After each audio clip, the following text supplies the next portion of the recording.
Well, in her young life, my guest has already faced devastating circumstances, but Charlene Anderson has found God's promise to be solid. He says, "Those who hope in me will not be disappointed." It is a joy to welcome you, Charlene, from Mississauga. You haven't had to come too far today. No, not too far. Thank you for having me today. And you have some great history with this ministry. Yeah, a little bit. I went to Israel with my mom in Huntley Street when I was 11, so that was really, really great. A great opportunity. Brought a picture of the group. We have David and Norma Jean on the far right, and a little girl crouched on the left is Charlene, what, 11 years old? Yep, 11. Went with your mom. That's the Wailing Wall, by the way. Very nice moment in Israel. And you had some other very special moments while you were there. I did. I actually was baptized by David Mainse in the Jordan River there. The Jordan River. Very cold. Was it? Yes. It was November. Yeah. Right, wasn't it? But a really awesome, awesome time. And I'm so glad that God gave me the opportunity to go there at such a young age. So really great. Oh, there's a special hug from the man himself, David Mainse. You were raised with this wonderful faith, but then you went to university. I went to university. You know that this is every parent's nightmare. Like, what is going to happen to my precious child when all that stuff is thrown at him or her? And that's kind of what you were guarding against, Charlene. Yeah. I heard a lot in church from like my youth pastors and my parents too, you know, like you have to be on guard, you just keep trusting God, keep praying, don't stray. And I heard a lot about, you know, there may be university professors that might try to discourage you about your faith and might try to like, you know, tell you that that's not really true and this is the truth. And so I was like, okay, I'm gonna be on guard and I'm not gonna let that happen. And none of that ever came up. Something else entirely actually did. So clubbing. Yes, I love to dance and I still do in my room. But it was very alluring and it was what everybody else was doing. It is the social thing, isn't it? So visiting club to pub to everywhere in between. So you know, my friends were like, this is the thing to do when you're not studying. You need to go and relax, you need to go and have fun. And that is true, but you know, we need to go clubbing, we need to go. And I figured it'll be fine as long as I don't do what everybody else is doing. When I'm there, I'm still okay. And so I kept pushing the line, kept pushing the envelope. And you know, at the beginning I said, okay, as long as I'm not drinking, as long as I'm not going home with anybody that I go with my friends that I came with. And come home with and go home with my friends, and that's it, right? So, and then over time, you know, one drink is not bad, and everybody else is doing it, and I'm not getting into any trouble. My grades are still great. I'm still going to church. Everything is still fine, so I can just do it. And he's subtle, isn't he? Yes. Yes. And so as time went on, that line just kept moving and moving and moving until I was going every week to pub night, every weekend to clubs. And you actually say you were addicted to it. I really do think I was. Wow. I couldn't help myself. I couldn't just sit and be still at peace. At times I couldn't stay home. I have to go. I have to be a part of it. I need that. I have to be there. I have to be a part of it, yeah. The good thing is that you say that it brought you to a place of emptiness and being miserable. Yeah. Actually, Psalm 16, verse 4, this is the New Living Version, a New Living Translation. "Those who have traded for another God bring many troubles on themselves." That was your experience. This is definitely true. And I found that for sure, personally, yeah. You were going to give up on the faith. You had kind of decided doesn't work for me, but you made a life-changing decision to go to one more Power to Change meeting. Yeah. I think it was Campus Crusade at the time. It was Campus for Christ, yeah. Campus for Christ. And now it has a different name. But like as you said, I was going, and after a while I felt empty. I felt like this isn't fulfilling me, and I missed God. I missed talking to him. I missed having conversations with him. And the devil lied to me and, you know, told me that he doesn't want to hear from you and you've done too many bad things. You're too far gone. And it definitely wasn't true.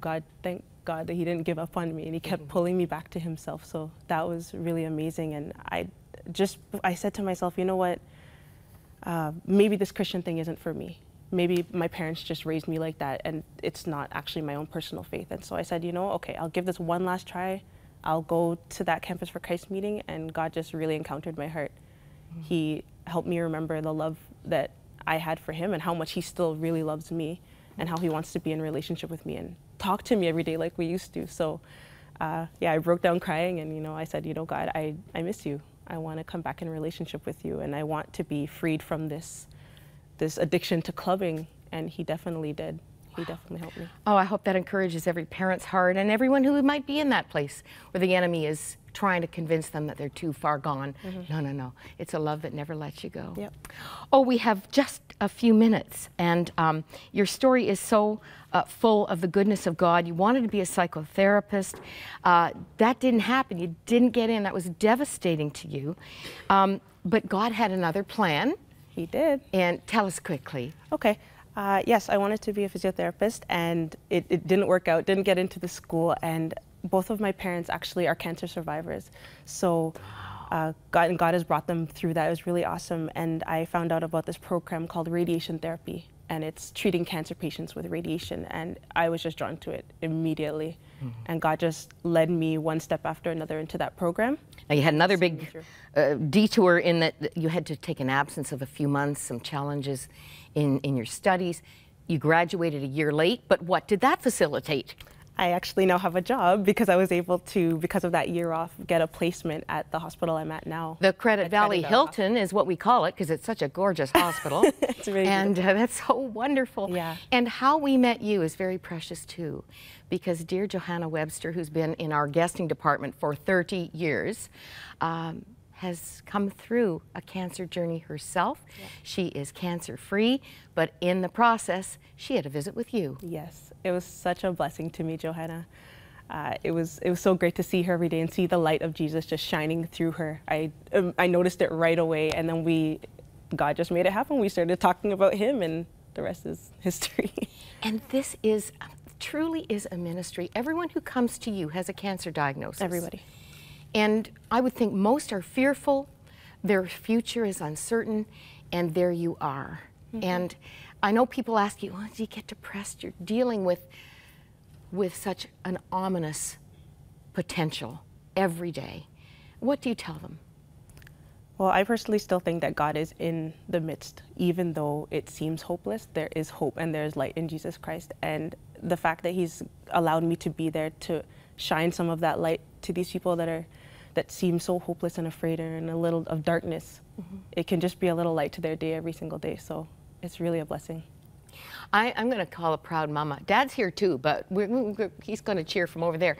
Barbara, come and join us. I just rejoice in your good health today. Thank God. Thank God. And even you working at Sunnybrook Hospital. Yes, I am. In the burn unit. What do you do there? I'm a patient administration. Now, I understand that even when Charlene was little, she would bring your child to work day. Yes. She would come and see some of that compassion, some of that ministry to others, and definitely had an effect on her desire to do the same for others. Yeah, that's right, yeah. You must be very proud. Did you hear something today that you hadn't heard before? No, a little bit. I hear Dad responding over here. You were concerned about I was concerned, and I was always encouraging her to, you know, always stay focused with God, because God is very important to me. He's our refuge and our strength. He's our everything. So, and I was brought up that way. My mother trained us in a way to acknowledge God and to serve Him. Did you know at the time what Charlene was up to? Not really. No. Really not at the time. It was very secretive about it. But now you know. Now everyone knows. Yeah. But it's so encouraging because I'm sure you were praying all that time. Constantly. Always praying. And I'm still praying. Pretty pleased with what Charlene is doing today. Yes, I am very proud, and I'm again thankful to God for directing her in that path. Oh, we got to show Dad at least. We don't we have a family picture? Yep. We do. Here we are. I mean, just to see what God has done through this whole journey is an encouragement to, certainly to every parent, and maybe to some students looking for direction. So many of them not sure what is ahead, and doors do close, but that doesn't intimidate God in the least. Nothing's too hard for him.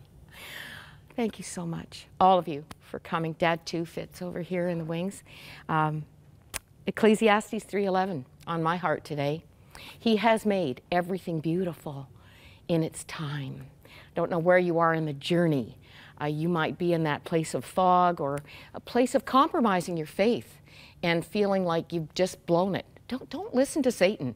He's a liar, Jesus said, the father of lies. The truth is, you're loved with an everlasting love.